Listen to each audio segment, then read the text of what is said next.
Assalamualaikum warahmatullahi wabarakatuh. Selamat sore saudara. Sumatera Barat hari ini kembali hadir menjumpai Anda.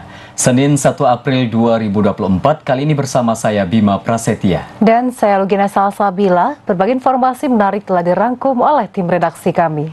Saudara, Sumatera Barat hari ini juga dapat Anda saksikan di YouTube channel TVRI Sumatera Barat dan media sosial TVRI Sumatera Barat lainnya. Berikut kita saksikan cuplikan topik utama untuk hari ini.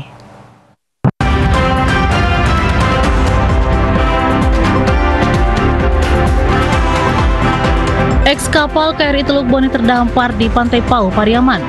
Terminal kedatangan baru BIM akan dioperasionalkan.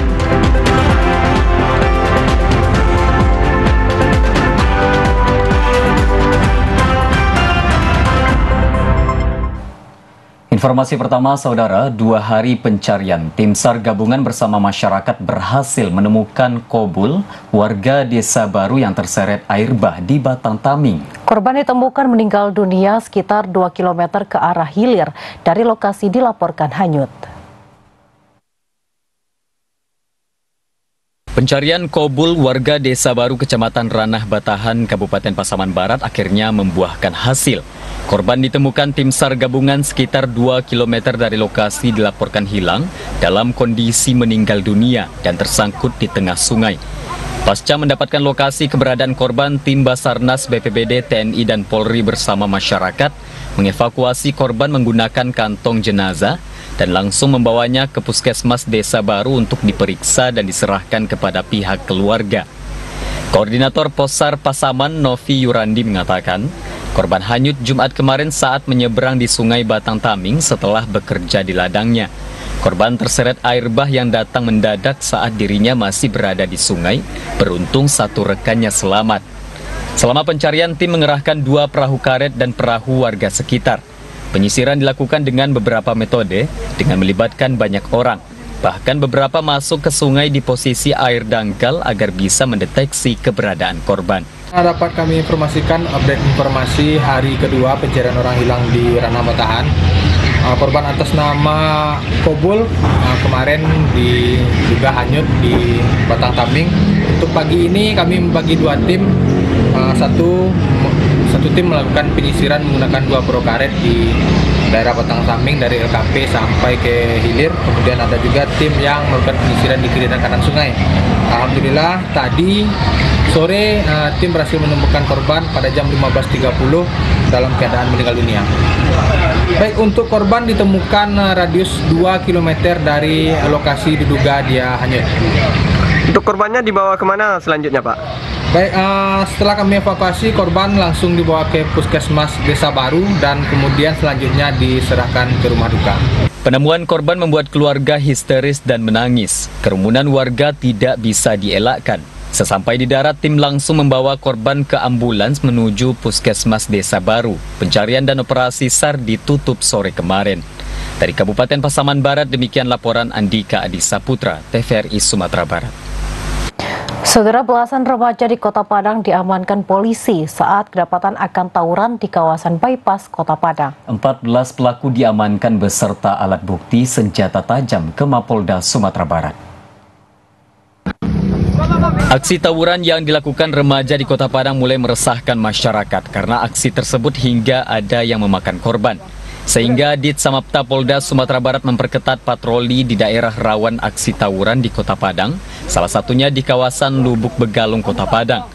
Humas Ditsamapta Polda Sumbar Bribda Zidan Ramadan mengatakan, aksi kejar-kejaran tim patroli perintis presisi Ditsamapta Polda Sumbar berhasil mengamankan 14 orang dan 6 bilah senjata tajam yang digunakan terduga pelaku tawuran di jembatan Ujung Tanah Lubuk Begalung, Kota Padang, Sumatera Barat. Para pelaku berupaya kabur ke dalam semak-semak untuk menghindari kejaran pihak kepolisian berpakaian lengkap, namun aksi tersebut berhasil digagalkan dan belasan pelaku tawuran berhasil diamankan. Kemudian para pelaku beserta barang bukti berupa senjata tajam langsung digelandang ke Mapolda Sumatera Barat untuk ditindaklanjuti tim patroli presisi Ditsamapta Polda Sumbar. Usai dilakukan pengamanan, seluruh orang tua pelaku tawuran diimbau untuk datang ke Mapolda Sumatera Barat bertemu dengan anak-anaknya. Berhasil mengamankan terduga pelaku tawuran di Jembatan Ujung Tanah, Kota Padang. Oleh karena itu, terduga pelaku tawuran kami amankan 7 pelaku terduga tawuran dan beberapa buah senjata tajam. Dan terduga pelaku tawuran ini kami bawa ke Mapolres Mapolda Sumbar, dan sajam juga kami bawa ke Mapolres Mapolda Sumbar untuk ditindaklanjuti. Saat dihadirkan orang tuanya, salah seorang remaja pelaku histeris memeluk orang tuanya dan menyesali perbuatan yang telah dilakukannya. Namun pelaku yang terduga membawa sajam saat diamankan diinterogasi dan dilimpahkan ke Polsek atau Polresta. Sedangkan untuk remaja pelaku tawuran yang tidak terbukti membawa sajam, dibina di rumah masing-masing dan membuat pernyataan agar tidak melakukan tindakan yang merugikan masyarakat seperti aksi tawuran maupun balapan liar. Demikian laporan Ade Suhendra, TVRI Sumatera Barat.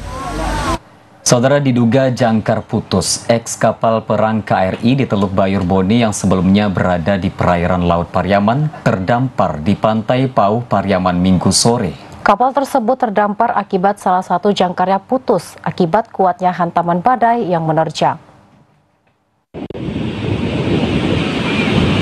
Inilah eks kapal perang KRI Teluk Bone 511 yang terdampar di Pantai Pauh Pariaman pada Minggu sore. Terlihat eks kapal perang ini terdampar sekitar 100 meter dari lokasi rencana awal kapal tersebut akan disadarkan untuk dijadikan museum. Edison Syaftono, salah seorang warga Pauh, menuturkan kapal KRI 511 Teluk Bone ini terdampar ke Pantai Pauh Pariaman sekitar pukul 16 waktu Indonesia Barat. Kapal KRI Teluk Bone terdampar diduga karena salah satu jangkar putus seiring kencangnya badai menerjang perairan Laut Pariaman saat itu. Hingga kini belum ada informasi terkait rencana untuk mengevakuasi kapal tersebut. Untuk sementara waktu, kapal tersebut masih diikat menggunakan tali ke pohon di Pantai Pauh.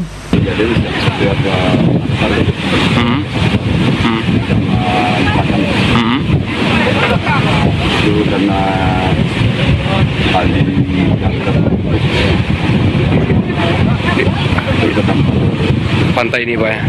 Oh, gitu. Jadi posisinya sebelumnya di mana, Pak? Di tengah, Pak?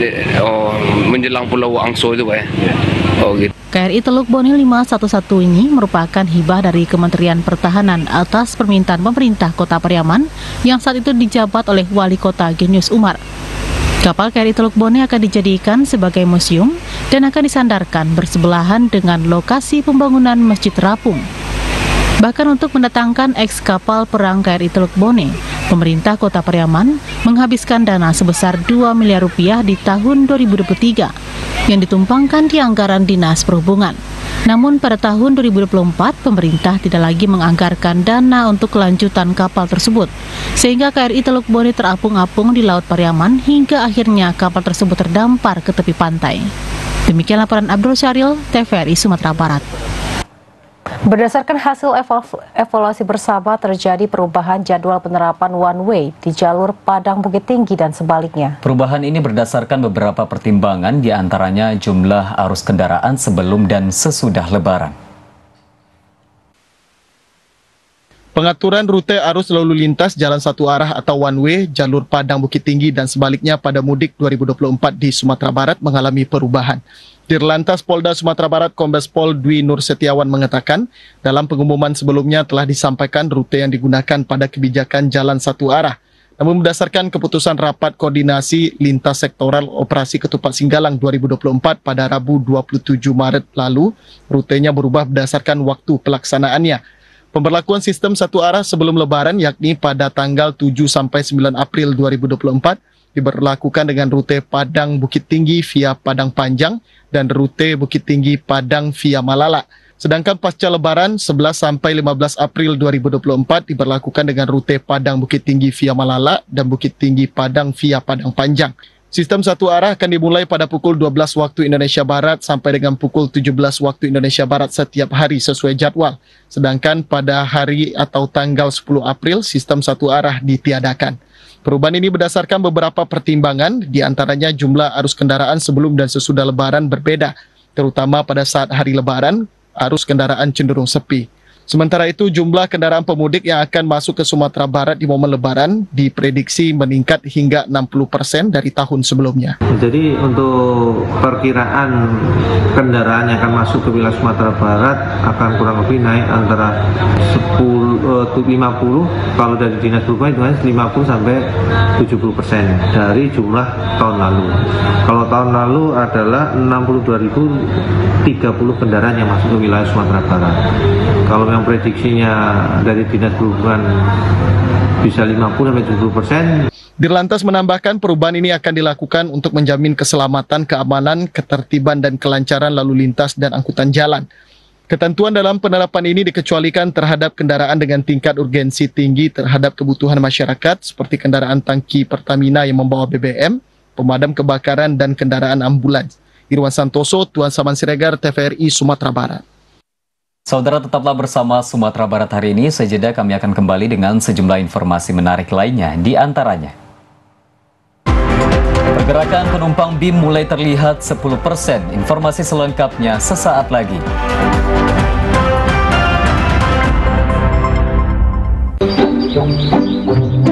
Jadi, Bapak Ibu sekalian, memang untuk penyaluran set-top box gratis wilayah ini, kamilah penanggung jawabnya. Benar, LPS lah yang berkomitmen menyediakan bantuan STB untuk rumah tangga miskin. Perkiraan jumlah rumah tangga miskin 6,7 juta. Ini sesuai PP 46 tahun 2021. Kominfo pun juga ikut dalam penyaluran STB. Pemerintah mempersiapkan sekitar 1 juta bantuan STB. Walah, jadi wilayah ini tanggung jawab TV swasta? Iya. Nah, jika Bapak Ibu ingin memantau info penyaluran STB, bisa lihat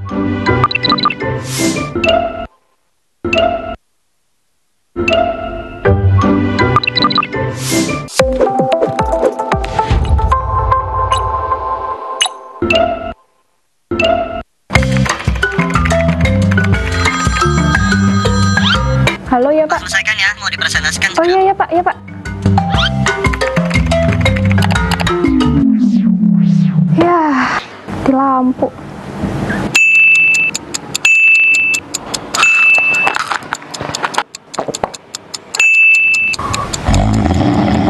Bosan nungguin? Sambil menunggu atau bersantai, Anda bisa menonton TVRI Sumatera Barat lewat aplikasi TVRI Klik di gadget. Pertama-tama, download dulu aplikasi TVRI Klik. Tekan install dan jika sudah selesai, kembali ke menu gadget, lalu cari aplikasi TVRI Klik yang sudah terpasang. Klik dan buka aplikasi tersebut hingga Anda menemukan halaman utama TVRI Klik.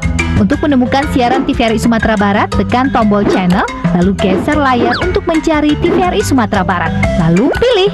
Eits, tekan juga tombol full screen agar layar menjadi penuh. Mudah kan? Saatnya menonton!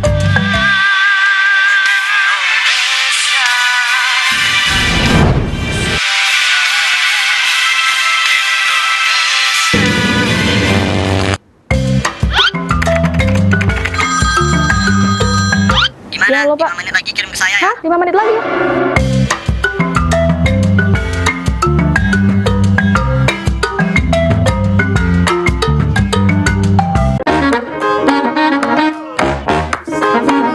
Halo, aku Modi, Sobat Digitalmu.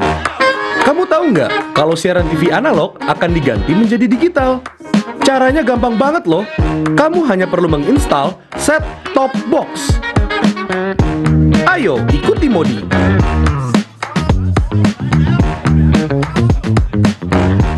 Siaran TV digital membuat gambar televisimu menjadi lebih bersih.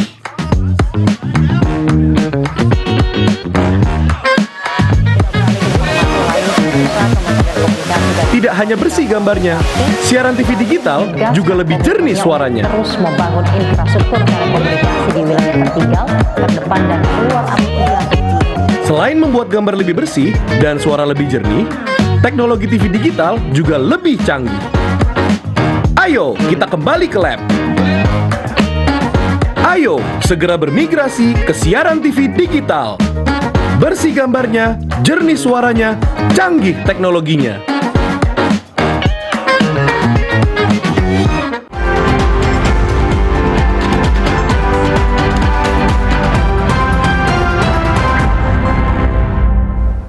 Terima kasih saudara, Anda masih bersama kami di Sumatera Barat hari ini. Kita ke informasi selanjutnya.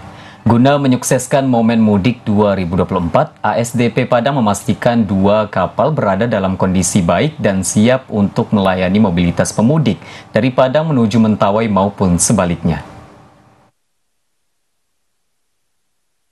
Menyambut momen Lebaran 1445 Hijriah, ASDP Padang sebagai operator angkutan laut memastikan siap dalam melayani kebutuhan pemudik. Mudik tahun 2024, ASDP menyediakan 2 unit kapal feri, yakni KMP Ambu-Ambu dan KMP Gambolo. Kedua kapal tersebut saat ini berada dalam kondisi baik dan siap untuk berlayar.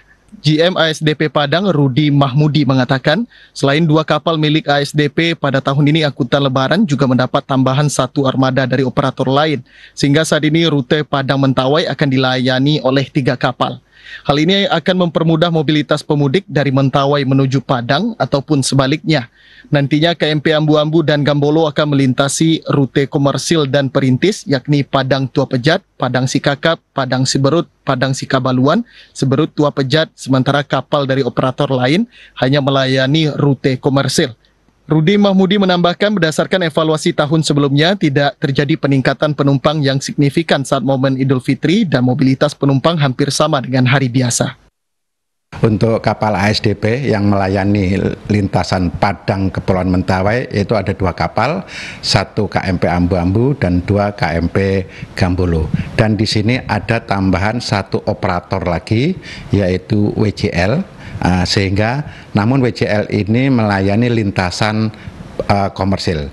Untuk ASDP Ambu-Ambu sama Gambolo tersebut melayani lintasan komersil dan lintasan perintis. Ada 5 lintasan perintis untuk di Padang Kepulauan Mentawai tersebut. ASDP menghimbau kepada pemudik yang akan menggunakan jasa ASDP agar mematuhi aturan selama berada di atas kapal.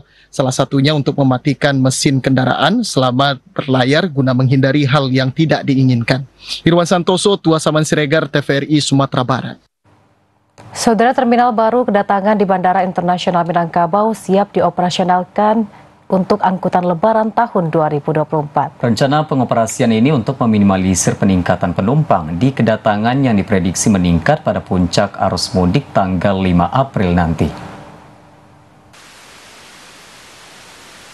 Eksekutif General Manager PT Angkasa Pura II Bandara Internasional Minangkabau merencanakan akan mulai mengoperasionalkan terminal kedatangan yang baru di sisi selatan bandara. Rencana ini diambil untuk mengantisipasi lonjakan penumpang pada momen libur Lebaran nanti. Karena diprediksi tahun ini jumlah pemudik yang melalui Bandara Internasional Minangkabau mencapai 8.000. Sejumlah fasilitas di terminal yang baru juga sudah tengah disiapkan, diantaranya apron dengan luas 92 meter lebih, sehingga memiliki 15 parking stand pesawat.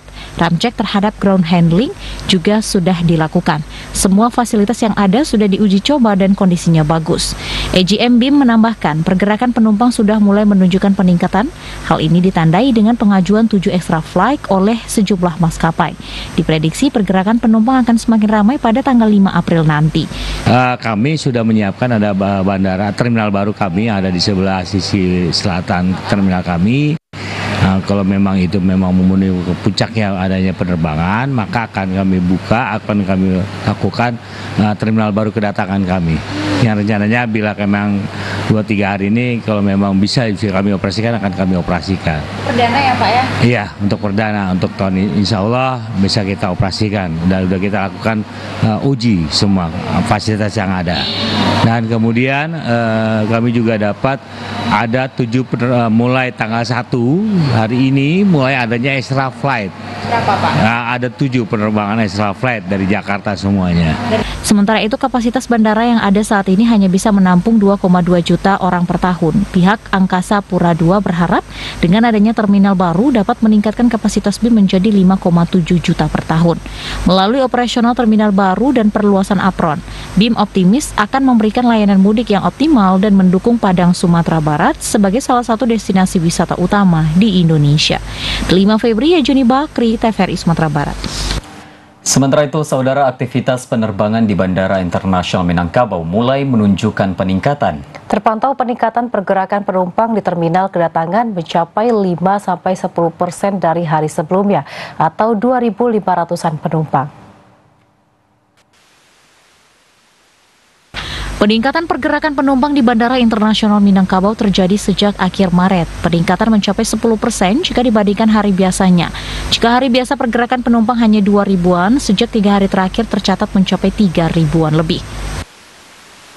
Ya pemirsa, saat ini saya berada di Bandara Internasional Minangkabau, tepatnya di terminal kedatangan domestik. Memang terlihat sejak pagi tadi, terlihat peningkatan penumpang yang datang dari tujuan Jakarta Padang. Diakui GM Angkasa Pura II Bandara Internasional Minangkabau memang sejak tanggal 29 Maret, tepatnya hari Jumat, itu long weekend, terjadi peningkatan jumlah penumpang yang datang dari luar kota Padang, dari Jakarta menuju Padang sekitar 5 hingga 10%. Memang diakui peningkatan jumlah penumpang ini bertepatan dengan adanya long weekend dan juga mendekati cuti bersama Lebaran pada tanggal 8, 9 hingga 15 April 2024. Diprediksi peningkatan penumpang terjadi, lonjakan penumpang ini terjadi pada hari Jumat tanggal 5 April 2024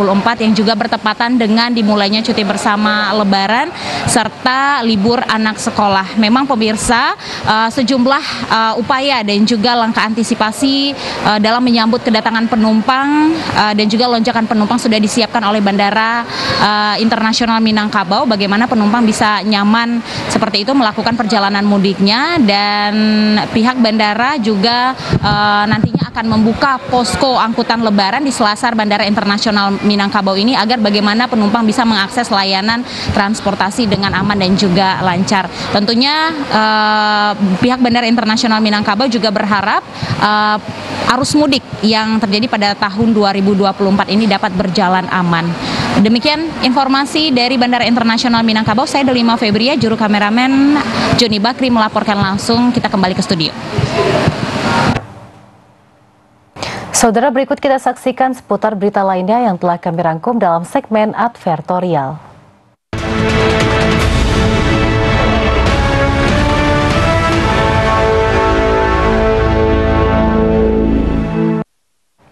DPRD Kota Padang menerima laporan keterangan pertanggungjawaban atau LKPJ Wali Kota Padang tahun 2023 dengan sejumlah rekomendasi. Dua hal yang perlu ditingkatkan oleh pemerintah Kota Padang diantaranya peningkatan capaian pendapatan asli daerah atau PAD, serta mengintensifkan penanganan banjir di Kota Padang. Dewan Perwakilan Rakyat Daerah DPRD Kota Padang menggelar rapat paripurna laporan keterangan pertanggungjawaban Wali Kota Padang tahun 2023. Bertempat di lantai 2 ruang sidang utama Gedung Baru DPRD, Jalan Bagindo Aziz Can, Kelurahan Sungai Sapi, Kecamatan Kuranji, Kota Padang, Senin 4 April 2024. Hal ini berdasarkan agenda Badan Musyawarah DPRD Kota Padang tanggal 8 Januari 2024 tentang agenda DPRD Kota Padang masa sidang 1 tahun 2024. Dua agenda pada rapat paripurna ini yakni penyampaian pendapat akhir fraksi-fraksi terhadap laporan keterangan pertanggungjawaban atau LKPJ Wali Kota Padang tahun 2023, serta penyampaian rekomendasi DPRD Kota Padang terhadap LKPJ Wali Kota Padang tahun 2023. Pada rapat paripurna tersebut, DPRD Kota Padang menerima laporan keterangan pertanggungjawaban atau LKPJ Wali Kota Padang tahun 2023 dengan sejumlah catatan dan rekomendasi yang disampaikan oleh 6 fraksi. Dua hal yang paling disorot dan menjadi rekomendasi dari sejumlah fraksi DPRD Kota Padang, yaitu capaian pendapatan asli daerah atau PAD, serta penanganan banjir yang mesti diintensifkan oleh Wali Kota Padang. Menurut Ketua DPRD Kota Padang, Syafrial Kani, masalah banjir di Kota Padang merupakan hal yang sangat krusial, sementara upaya pencegahan dan penanganan dinilai masih belum masif. Pemerintah Kota Padang perlu menyiapkan master plan langkah pencegahan dan penanganan banjir, serta penting untuk mematuhi rencana tata ruang diantaranya pembangunan 8 titik embung yang hingga saat ini masih belum dieksekusi oleh pemerintah Kota Padang. Sementara terkait capaian PAD, pemerintah Kota Padang perlu meningkatkan upaya untuk mencapai target PAD, sebab 2 tahun terakhir capaian PAD Kota Padang masih di bawah target. Yang paling disorot itu pertama masalah capaian PAD, yang kedua persoalan banjir. Di persoalan banjir di Padang memang ini merupakan yang sangat krusial, Kenapa krusial? Karena dari dulu masalah banjir di Kota Padang penyelesaiannya belum begitu masif. Masih dalam konteks penyelesaian secara parsial. Harusnya banjir diselesaikan secara general. Kalau bicara secara general, kita harus menyiapkan komponennya. Apa komponennya? Yang pertama harus ada master plan masalah banjir di Kota Padang. Yang kedua, kita harus taat kepada tata ruang kita. Ya, rencana tata ruang harus taat. Salah satu apa? Di tata ruang kita itu ada 8 titik embung yang hari ini belum dieksekusi oleh pemerintah Kota Padang. Sementara itu, Wali Kota Padang Henry Septa mengapresiasi masukan, kritikan, serta rekomendasi yang diberikan oleh jajaran DPRD Kota Padang untuk perbaikan kinerja dan pembangunan ke depan yang dilakukan oleh pemerintah Kota Padang. Pemerintah Kota Padang berkomitmen akan terus mengupayakan peningkatan capaian PAD seperti tahun ini sebesar 706 miliar rupiah, meningkat dari tahun 2023 yang tercapai realisasi sebesar 658 miliar rupiah. Sementara untuk solusi banjir, Pemko Padang akan membuat grand design infrastruktur baru serta mendorong perilaku masyarakat untuk mencegah terjadinya banjir. Kalau PAD alhamdulillah meningkat, ya, artinya ini performan kami 2 tahun yang terbaik, ya, dan insya Allah ya saya dan jajaran dari Bapenda sudah merencanakan untuk bagaimana di 2024 ini insya Allah ya akan ada lagi peningkatan PAD, ya, dari yang tadinya tercapai 658 miliar.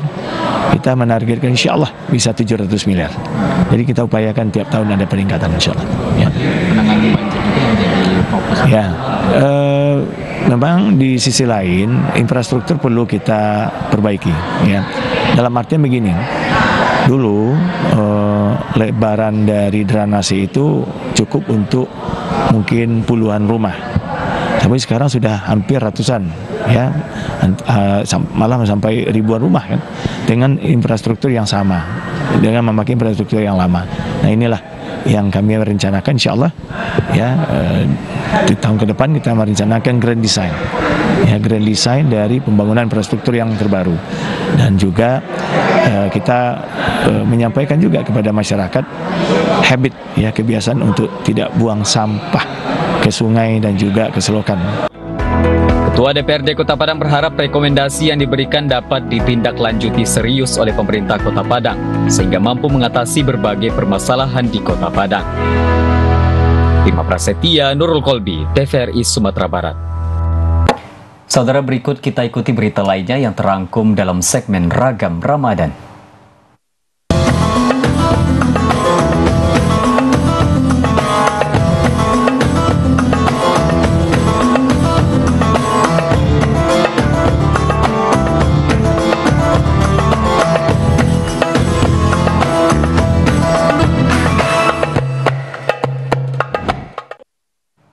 Pemerintah Provinsi Sumatera Barat melalui Dinas Pendidikan mendorong pengurus masjid di berbagai kabupaten dan kota memperbanyak kegiatan positif di masjid untuk terus melakukan pembinaan terhadap generasi muda, khususnya peserta didik. Sehingga mereka bisa terhindar dari dampak negatif di antaranya pornografi, perundungan, dan narkoba. Pengurus masjid juga diharapkan bisa menjadikan generasi muda mencintai masjid. Upaya antisipasi hal negatif di kalangan generasi muda terus dilakukan pemerintah Provinsi Sumatera Barat melalui Dinas Pendidikan. Selama Ramadan ini juga dilakukan pembinaan di sekolah melalui pesantren Ramadan, sehingga peserta didik lebih banyak memiliki bekal keagamaan. Mencegah berbagai persoalan kekinian di generasi muda, Dinas Pendidikan juga membentuk tim penanggulangan anti narkoba dan perundungan di sekolah. Tim yang melibatkan sekolah, alumni, dan berbagai pihak tersebut diharapkan mampu menyelesaikan berbagai tantangan yang ada. Meski begitu, berbagai persoalan yang ada tersebut tidak bisa hanya diselesaikan di sekolah. Rumah tangga dan masyarakat juga memiliki peran yang sangat penting untuk membentengi generasi muda, khususnya peserta didik dari berbagai dampak negatif. Sebab mereka lebih banyak menghabiskan waktu di rumah dan di tengah-tengah masyarakat. Masjid menjadi salah satu tempat di mana pembinaan bisa dilakukan, sehingga generasi muda khususnya peserta didik bisa lebih baik dan memiliki bekal keagamaan. Masjid diharapkan memperbanyak kegiatan positif. Hal tersebut diungkapkan Kepala Dinas Pendidikan Provinsi Sumatera Barat, Barlius, saat memimpin tim safari Ramadan di Masjid Jihad Kelurahan Parik Mukoaya, Kecamatan Lampo Siti, Gonagari atau Latina, Kota Payakumbuh. Perlu kita tingkatkan yaitu peran orang tua sesuai dengan konsep dari Bapak Gubernur, ada rumah tangga, ada rumah ibadah, ada rumah sekolah. Ketiganya harus bersinergi, tidak bisa sekolah saja karena siswa di sekolah itu hanya beberapa jam, yang lama itu adalah di rumah. Juga tempat ibadah seperti ini harus berkontribusi bagaimana membimbing dan membangun akhlak yang baik bagi siswa semuanya. Jangan anak-anak datang ke masjid kemudian disuruh pergi lagi karena mungkin mengganggu, ya. Kita arahkan mereka itu di masjid ini untuk salat. Kita buat kegiatan-kegiatan positif. Mungkin di masjid kita sudah main meja, sudah bagus. Pengurus masjid perlu lagi berpikir bagaimana menggiatkan kegiatan yang positif di masjid itu. Menurut Barlius, pengurus masjid tidak boleh melarang generasi muda yang menjadikan masjid sebagai tempat melakukan berbagai kegiatan positif. Pengurus masjid justru harus bisa meramaikan sehingga generasi muda betah berada di masjid. Dalam safari Ramadan yang diikuti sejumlah OPD termasuk Kepala TVRI Sumatera Barat, itu juga diserahkan bantuan uang, Al-Quran bagi Masjid Jihad yang dikunjungi. Dari Kota Payakumbuh, demikian laporan Edward, TVRI Sumatera Barat. Tidak hanya identik dengan baju dan kue lebaran, kini parsel menjadi salah satu pilihan masyarakat dalam merayakan Hari Raya Idul Fitri. Berbagai macam bentuk, model, dan isian parsel lebaran dikreasikan penjual agar menarik minat pembeli. Deretan parsel berbagai ukuran dan bentuk menyambut pengendara atau pembeli yang ingin membeli parsel di kawasan Pondok Kota Padang jelang Idul Fitri 1445 Hijriah. Hal inilah yang dilakukan penjual parsel bernama Junidar yang sudah berjualan parsel selama 21 tahun. Ia mengatakan saat ini tersedia berbagai bentuk parsel mulai dari yang kecil hingga yang besar dengan harga variatif dari Rp150.000 hingga Rp1.500.000. Junidar menjelaskan perbedaan harga ini tergantung dari bentuk dan isian dalam parsel, seperti makanan dan minuman, piring dan gelas, kue lebaran, kain sarung dan sajadah, serta kurma. Untuk menyiapkan ratusan hingga ribuan parsel ini, Junidar telah mulai melaksanakan pembuatan parsel di tokonya yang buka 24 jam tersebut sejak 1 minggu Ramadan. Pemesanan parsel di tokonya tersebut umumnya dilakukan oleh perusahaan, hotel, atau masyarakat yang berada di Kota Padang dan daerah lainnya seperti Solo dan Pasaman. Variasinya yang dilakukan dengan harganya gitu. Dari harga 150, 100, 500, 7,5 sampai 1 juta. Dan modelnya ada yang pakai kain sarung, sejadah, habis itu pakai piring, pakai kue lebaran. Yang paling laris yang pakai gelas. Harga 300-an lah, sama 500. Sebagian udah ada yang memesan, udah ada yang ambil sendiri. Berkah penjualan parsel ini juga dirasakan oleh salah seorang pekerja di toko Jun, yaitu Linda yang mengatakan dirinya bersyukur bisa bekerja selama bulan Ramadan karena bisa mendapatkan keterampilan merangkai parsel. Kemudian ia juga mendapatkan pemasukan tambahan jelang Lebaran sebab sehari-hari ia hanya berjualan es tebu di dekat kawasan pondok. Biasanya jualan. Pada bulan Ramadan ini ya, memang tiap tahun untuk kerja di sini atau gimana? Saya masih ada saudara. Jadi setiap bulan Ramadan jadi diajak di sini ya. Yang dirasakan kita dapat keterampilan kan, kita bikin parsel. Dan juga bisa membantu buat uang tambahan di keluarga. Dari awal Ramadan sampai akhir. Biasanya jualan air tebu Sarinila. Sementara itu, Junidar menjelaskan penjualan parsel jelang Lebaran tahun ini cenderung meningkat dibandingkan tahun lalu yang mencapai Rp600 juta lebih. Demikian laporan Adi Suhendra, TVRI Sumatera Barat. Menjelang Lebaran, masyarakat mulai berburu kue Lebaran. Salah satu yang diminati masyarakat, khususnya di Kota Padang, adalah kue kering di Jalan Hos Cokroaminoto yang sudah ada sejak tahun 1960-an. Salah satu kue legendaris yang dijual di Jalan Hos Cokro Aminoto, Berok Nipah, Kecamatan Padang Barat, berbeda dengan kue kering lainnya. Dikenal dengan cara pembuatannya yang masih menggunakan tungku dan oven tradisional sejak zaman Belanda. Proses pembuatannya pun memanfaatkan suhu panas yang berasal dari bara kayu dan tempurung sebagai pusat panas dalam memasak beraneka jenis kue yang diproduksinya.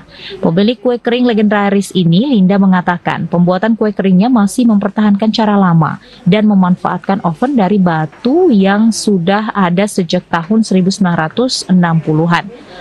Untuk bahan kue, bahan-bahan yang dipakai adalah bahan premium seperti tepung dan mentega yang jarang digunakan produsen kue lainnya. Lebaran tahun ini produksinya hampir sama dengan tahun sebelumnya. Begitu juga dengan jenis kue yang diproduksi, yakni kue semprit, kue kenari, kue aster, kue benang, kue kacang, dan kue nastar, serta berbagai jenis kue kering lainnya. Meskipun beberapa bahan pokok sempat mengalami kenaikan, harga yang dibanderol juga masih sama dengan tahun lalu, yakni mulai Rp65.000 hingga Rp75.000. Sama seperti tahun-tahun yang kemarin, di mana konsumen-konsumen kami masih tetap seperti yang biasa dan kami juga produksinya tetap stabil seperti tahun-tahun yang lalu. Kue kami itu jenis-jenis kuenya kue-kue kuno, jadi di mana masih sama jenis-jenis seperti tahun yang lalu, seperti kue semprit, kue kenari, kue aster, kue benang, kue kacang, kue kastengel, dan kue nastar, konflik, dan masih banyak lagi yang lain. Salah seorang pembeli, Hera, mengaku sudah berlangganan kue kering Ros sejak kecil. Perbedaan kue kering Ros dibandingkan kue produksi lainnya adalah soal rasa yang jauh lebih enak dan cara pembuatannya masih tradisional dengan memakai bahan premium. Aku udah legend ini dari mamaku yang langganan lah di sini. Aku suka beli yang ini. Ini namanya kenari. Kenari ya? Iya, kenari. Nggak ada di tempat lain sih. Standar lah. Sesuai harga, sesuai rasa. Oke, rasanya enak ya. Uniknya, kue kering Ros ini hanya diproduksi beberapa kali dalam setahun, yakni di hari-hari besar seperti Imlek dan Lebaran. Demikian laporan Ade Suhendra, TVRI Sumatera Barat melaporkan. Saudara, tetaplah bersama Sumatera Barat hari ini. Usai jeda kami akan kembali dengan sejumlah informasi menarik lainnya, di antara tentang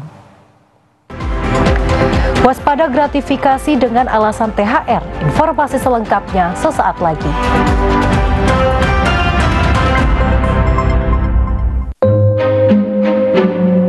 Anak si Mida, cucu Teh Roy, nimpa kita sekali dah, Bu. Cincan penting dulu ya dah. Aku sebenarnya santing kok.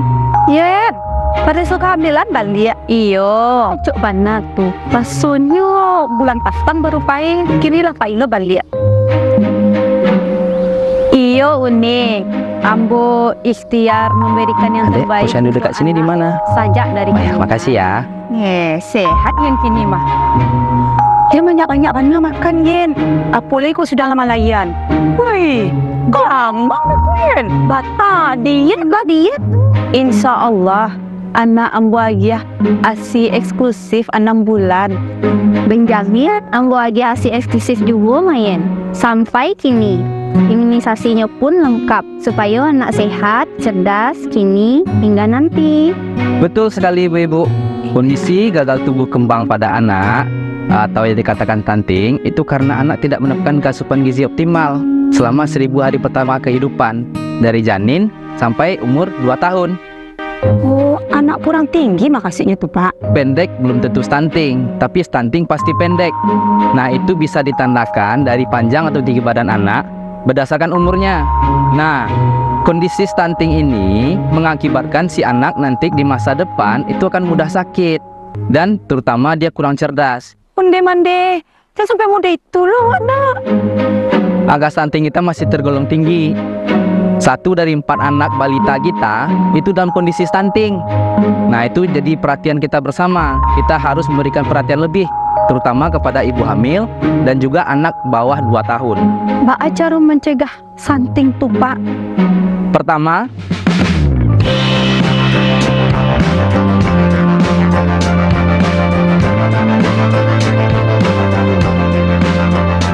kalau adonan new diet supaya budi nyogol balik, bah tuh Pak. Yo, ada pula tuh ibu yang tak nyium lagi anaknya ASI. Mbak tuh Pak. Nah, ibu menyusui itu nak Bu harus mendapatkan cukup gizi, cukup makanan. Karena dia tuh harus memberikan anak juga makanan melalui ASI mereka. Jadi kalau kita dietnya yang salah, kasihan kita sama anak kita Ibu. Oh gitu. Ya, pencegahan dan penanganan stunting itu jadi tanggung jawab kita bersama untuk menghadirkan sumber daya manusia yang unggul menyongsong Indonesia Emas 2045. Yuk cegah stunting, anak sehat, masa depan cemerlang.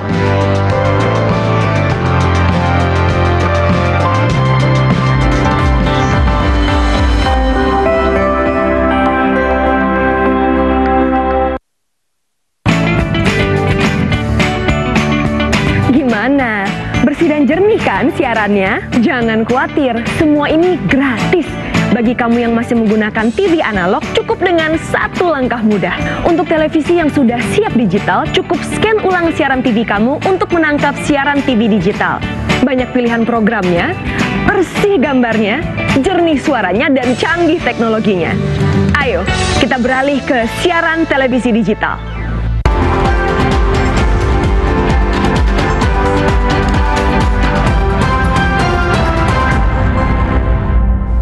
Terima kasih saudara, Anda masih bersama Sumatera Barat hari ini. Kita masuk informasi selanjutnya.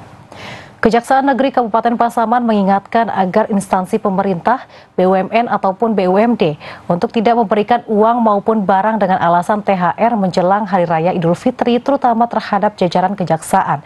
Pemberian itu akan ditindak sebagai bentuk gratifikasi.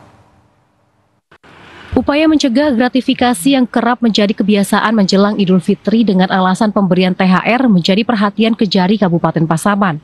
Seluruh instansi pemerintahan, BUMN ataupun BUMD di Kabupaten Pasaman diminta agar lebih waspada dan tidak menyediakan pemberian dalam bentuk uang ataupun bingkisan sebagai THR yang dapat dikategorikan sebagai gratifikasi.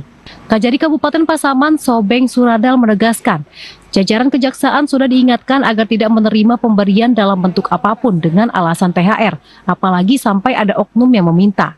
Jika kedapatan, Sobeng memastikan akan menindak hal itu sebagai bentuk gratifikasi. Dan juga diminta tidak ada oknum yang memanfaatkan momen menjelang Idul Fitri untuk mendapatkan THR dengan mengatasnamakan lembaga.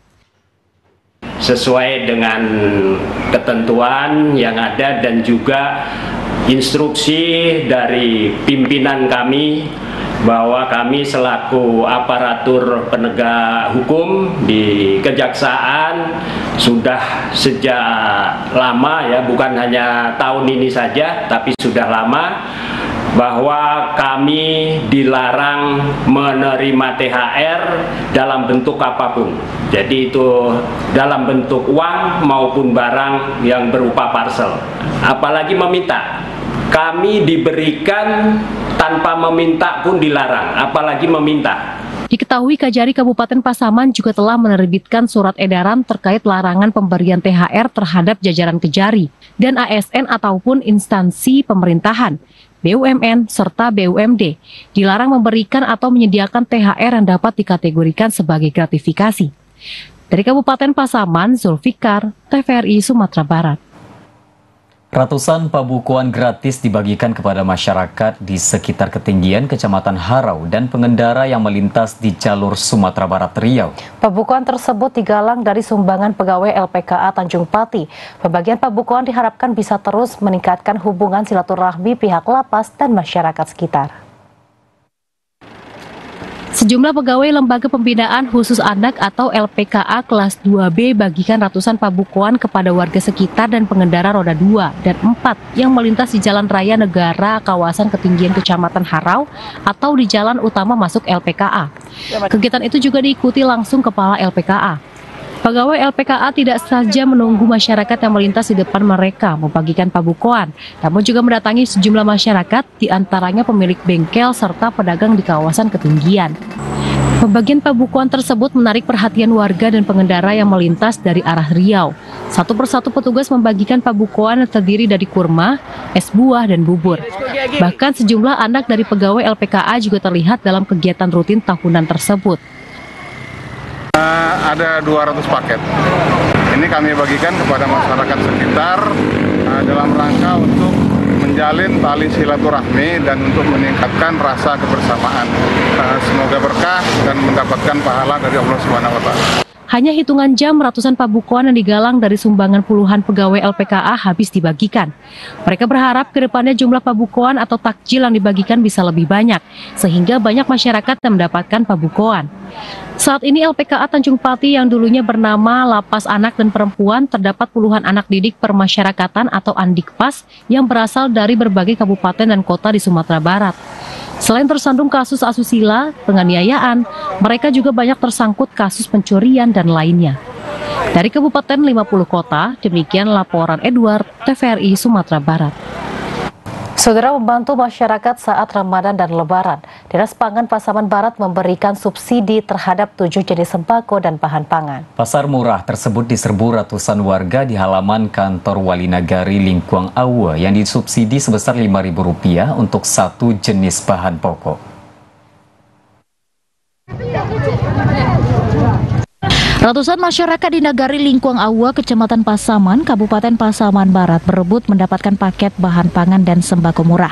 7 jenis paket sembako dan pangan masing-masing disubsidi sebesar Rp5.000. Paket pangan murah itu terdiri dari beras seharga Rp55.000 untuk 5 kg, gula Rp12.000 per kilogram, minyak goreng Rp12.000 per kilogram, telur ayam Rp45.000 per trainya, bawang merah Rp30.000 per kilogram. PLT Asisten 2 Pemerintah Kabupaten Pasaman Barat Endang Rirpinta mengatakan pangan murah untuk mengintervensi kenaikan harga yang terus-menerus terjadi. Setiap item mendapatkan subsidi Rp5.000 dari harga head. Sebanyak 300 paket disediakan di gelombang siang ini. Pangan murah sudah digelar berulang kali di puluhan nagari di Pasaman Barat. Ratusan warga selalu hadir dan barang pangan dipastikan habis terjual karena masyarakat sangat membutuhkan. Ya, tujuan kita ini kalau bisa ini dapat menaikkan harga di pasaran karena dengan menjelang hari raya ini kan harga pada naik. Jadi kalau kita subsidi ini kita berharap adanya intervensi kita ke pasar agar harga itu bisa ditekan. Salah seorang warga, Warni, mengaku sangat terbantu dengan kegiatan tersebut. Pangan sangat dibutuhkan warga di momen Ramadan dan Lebaran. Mereka berharap ke depan kegiatan ini terus digelar. Bara beda dengan yang di pasar, Bu? Itu kan 7 hanya kan? Iya. Iya, Bu. 60 lah? 70 lah. 70, berarti ada 10.000. Kalau yang lain, Bu, talu atau yang lain murah aja? Murah juga. Murah aja ya? Oke, lah barangkali dapat pangan murah berikut. Kali ke Bu. Kalau menjelang raya biasanya payah nggak arago-arago barang di pasar? Payah. Payah ya? Menghindari kericuhan, tim melibatkan TNI dan Polri serta Satpol PP. Bahkan penerima harus menyediakan kartu keluarga agar lebih tepat sasaran. Dari Kabupaten Pasaman Barat, Andika Disaputra, TVRI Sumatera Barat melaporkan. Saudara, berikut kita ikuti informasi lain di wilayah Sumatera yang telah kami rangkum dalam segmen Lintas Andalas.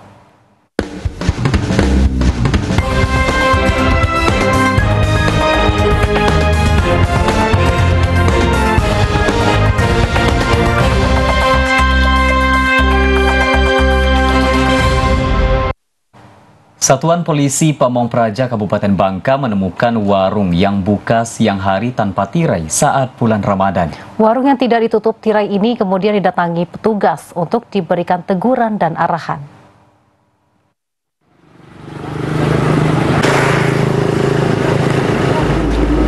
Patroli Satuan Polisi Pamong Praja mendapati beberapa warung beroperasi tidak sesuai dengan aturan yang disepakati.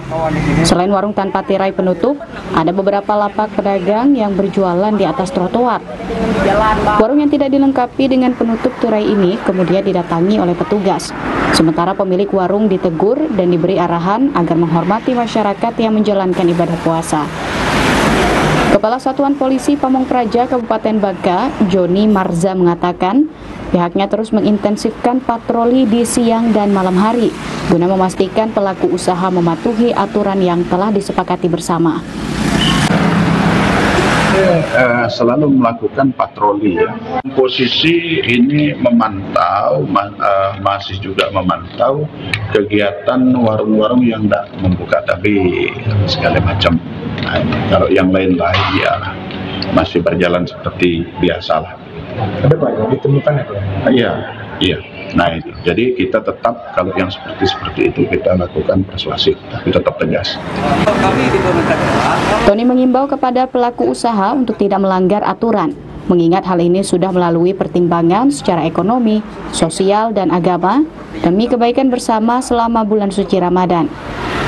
Bagi yang melanggar, Satpol PP menerapkan sanksi mulai dari teguran, peringatan, hingga penutupan usaha. Firmansyah, TVRI Bangka Belitung melaporkan. Saudara, pemerintah Kabupaten Bengkulu Selatan masih menggratiskan parkir di kawasan objek wisata Pantai Pasar Bawah. Jika menemukan adanya pungutan parkir, dipastikan hal tersebut adalah parkir ilegal.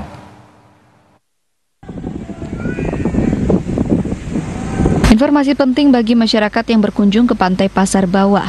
Sejak Januari 2024 hingga saat ini, pemerintah masih menggratiskan parkir di kawasan wisata tersebut. Jika menemukan adanya pungutan parkir, dipastikan hal tersebut adalah parkir ilegal.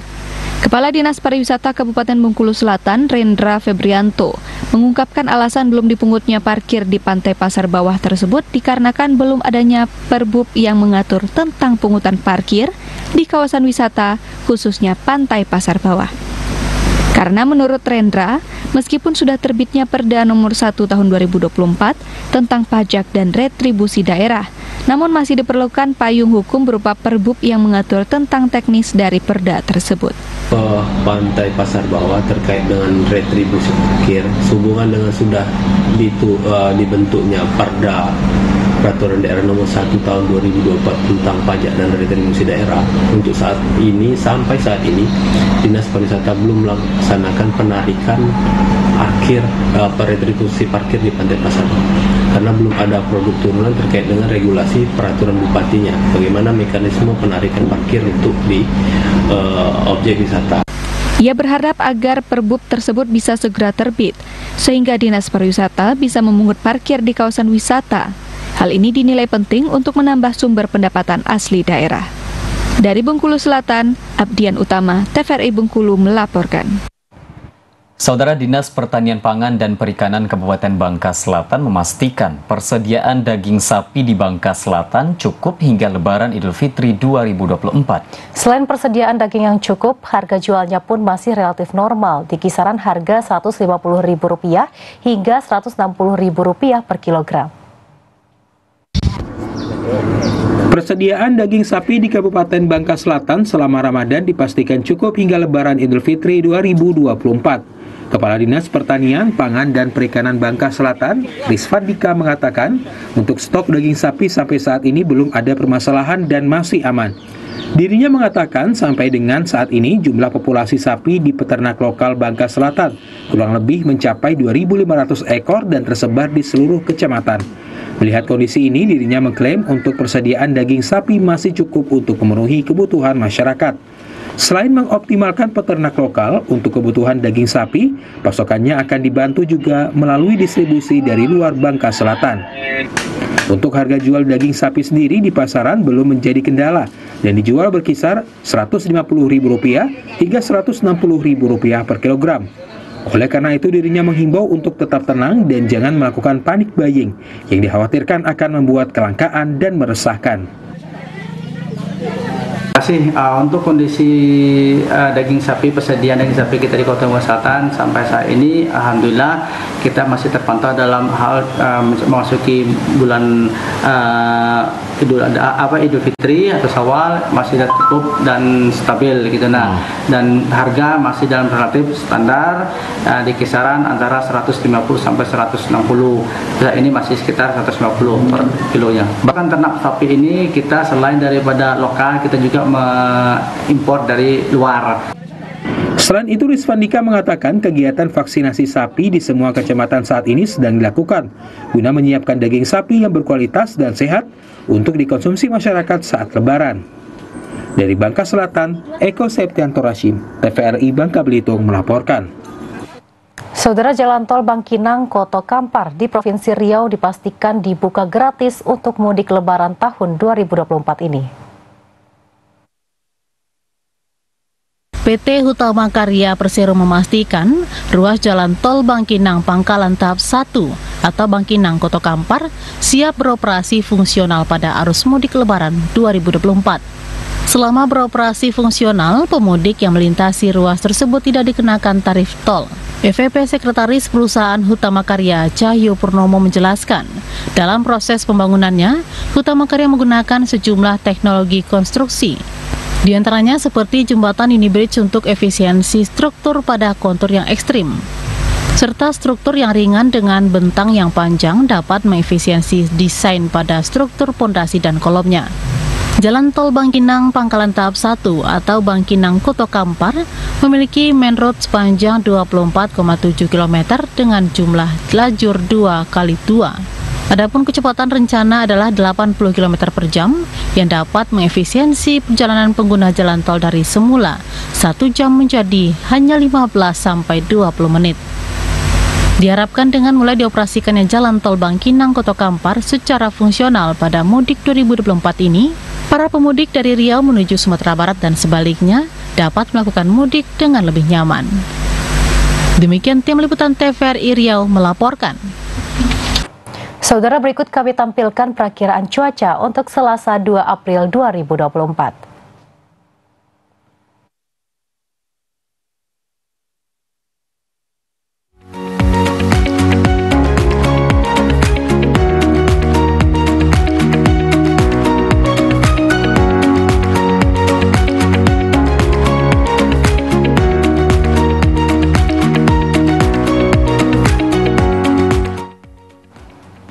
Saudara, informasi tadi sekaligus menutup perjumpaan kita pada hari ini. Saya Lugiana Salsabila. Dan saya Bima Prasetya, mewakili seluruh kerabat kerja yang bertugas, mengucapkan terima kasih atas kebersamaan Anda. Wassalamualaikum warahmatullahi wabarakatuh. Selamat sore dan sampai jumpa.